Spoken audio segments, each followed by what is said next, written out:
I think for me, one of the most scary parts of this passage is actually the very end.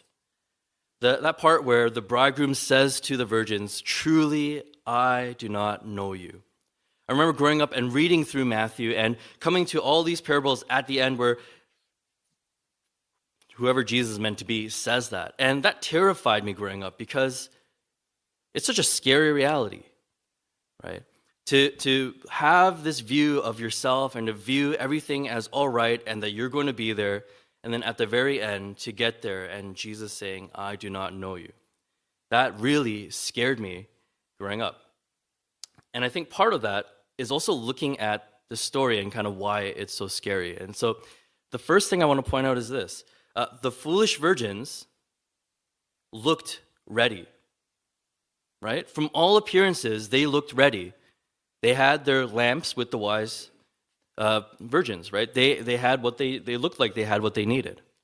Secondly, they were hanging out with ready people, right? The wise and the foolish virgins weren't sitting on two opposite sides of a room. They were waiting together. Thirdly, they all had the same intent, right? The foolish virgins weren't just waiting around going like, yeah, if the groom shows up, we'll go party with him. They all were waiting for the same reason.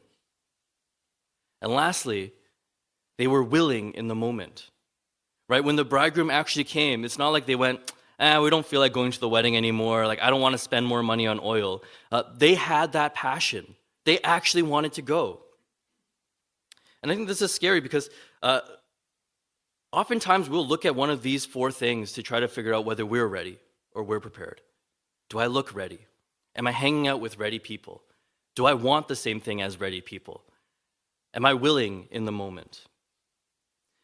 And one thing I want to say is let us not take for granted the power of a strong emotion and the desire to be faithful for the Lord, but let us be careful not only to move our emotions when we worship God, but to actually dedicate our lifestyle and our living to Him too.